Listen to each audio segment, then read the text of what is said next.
Olá, meus amigos e minhas amigas do canal Só Esportes. A minha coluna desta semana tratará dos procedimentos adotados para o retorno do público aos estádios no futebol brasileiro. Isto porque, no último dia 16 de agosto, a CBF divulgou o seu protocolo específico para retorno de público em suas competições.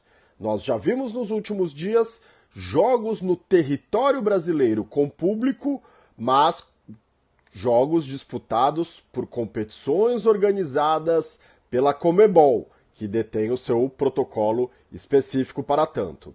Aqui em território brasileiro, para os jogos organizados pela Confederação Brasileira de Futebol, foi estabelecido um protocolo em que, na teoria, cumpre-se as medidas sanitárias indicadas para a realização das partidas, como, por exemplo, somente será permitido a venda de ingressos pelo sistema online, com a identificação específica do torcedor que adquiriu o ingresso por meio de seu CPF e com a obrigatoriedade de comprovação do ciclo completo de vacinação, o que significa a comprovação de ter recebido as 2 doses da vacina ou a vacina de dose única. A forma alternativa é a apresentação do teste PCR de 72 horas antes da realização da partida ou um teste de antígenos com, no mínimo, 48 horas antes da realização da partida. Além destas medidas, mantém-se as determinações sanitárias já comuns ao nosso meio social, como a manutenção da utilização de máscaras, o distanciamento social e também a higienização das mãos. A grande questão é, será que essas medidas protocolares de distanciamento social e utilização de máscaras será, na prática, obedecida pelos torcedores durante a realização de uma partida? O que nós pudemos ver nos jogos realizados por clubes brasileiros pela Libertadores da América, em especial o último jogo do Cruzeiro contra o River Plate, foi que estas medidas previstas na teoria não se materializaram na prática no dia da partida. Tivemos sim grande concentração de público no estádio. O grande problema logístico, ao meu ver, nesses casos, tem sido a liberação parcial de público nos estádios, como uma limitação máxima de 30%, como acontecido em Belo Horizonte, mas a utilização de poucos setores do estádio. Então, há cerca de 16 mil pessoas presentes no Mineirão, utilizando poucos setores do estádio, o que, inevitavelmente, aglomeravam os torcedores e, na euforia das comemorações, impossível imaginar na prática a manutenção de uma distância sanitária indicada. Então, há que se ver se a prática confirmará o que a teoria prevê. Mas aqui a crítica vai em alguns outros aspectos. Neste protocolo de retorno do público nas partidas organizadas pela CBF, há como fundamento principal, e nisso acho bastante louvável o pensamento da CBF, de manutenção do equilíbrio das competições esportivas, a equidade entre os participantes de um jogo, de uma competição esportiva. Neste sentido, restou determinado que, para retorno de públicos nas séries A, B e C do Campeonato Brasileiro, precisará necessariamente da aprovação num conselho técnico por meio de uma reunião extraordinária em que os participantes daquela competição anuem com este retorno dos públicos aos estádios. Já para as demais competições, o que incluiria a Série D ou Copa do Brasil, a determinação de retorno do público será por previsão expressa do Departamento de Competições da CBF.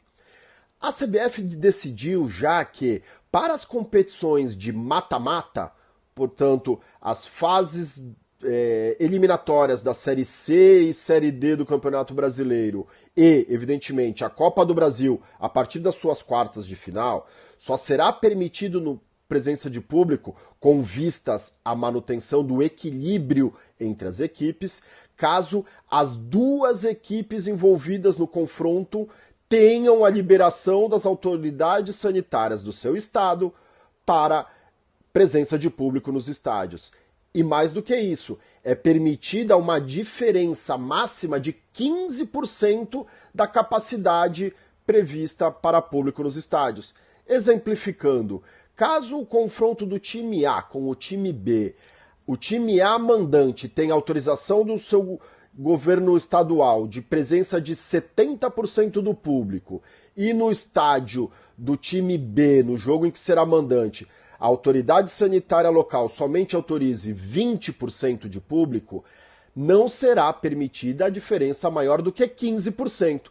Portanto, aquele primeiro mandante, ainda que a autoridade sanitária local autorize até 70% do público, por essa previsão do protocolo de retorno de públicos aos estádios, somente lhe será permitido 35% de público no jogo em que for mandante, para fins de numa manutenção mínima do equilíbrio esportivo. Essa é uma medida, ao meu ver, bastante interessante. Mas aqui a grande crítica nesse sentido. Alguns clubes do futebol brasileiro, mais notadamente Cruzeiro e Flamengo, ingressaram com medidas inominadas nos STJD, pleiteando a liberação de público em jogos em que seja mandante. E o presidente do STJD concedeu as medidas liminares, garantindo que Flamengo e Cruzeiro possam sim ter público em seus estádios, desde que, evidentemente, obedecidas às normas sanitárias locais. Vimos na prática o Cruzeiro jogar contra o Confiança com presença da sua torcida no Mineirão, o que não necessariamente por tal razão, mas garantiu ao Cruzeiro a vitória. E, com certeza, decorrente desta possibilidade que o Cruzeiro teve, alguns clubes disputantes da Série B, ao meu modo de ver, de forma correta, estão se insurgindo contra este desequilíbrio desportivo de que somente o Cruzeiro seja um mandante com presença de público sem que as demais equipes assim acompanhem. Como últimas informações, o governador do estado de São Paulo já externou a possibilidade de que os públicos retornarão às partidas esportivas no estado de São Paulo a partir de 1º de novembro. Mas há o interesse da CBF e da Federação do governo do estado de São Paulo de que seja realizada um evento teste no jogo entre Brasil e Argentina, que se realizará no próximo dia 5 de setembro, no estádio Neoquímica Arena, para a presença de 30% do público. Serviria este evento esportivo, então, como um evento teste para a retomada de públicos no estado de São Paulo.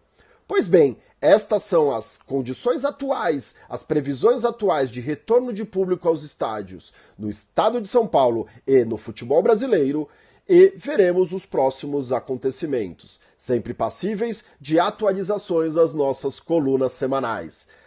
Pois bem, esta foi a minha coluna. Você que gostou, deixe o seu like e não se esqueça de se inscrever no canal Só Esportes. Um grande abraço e nos vemos na coluna da próxima semana. Até lá!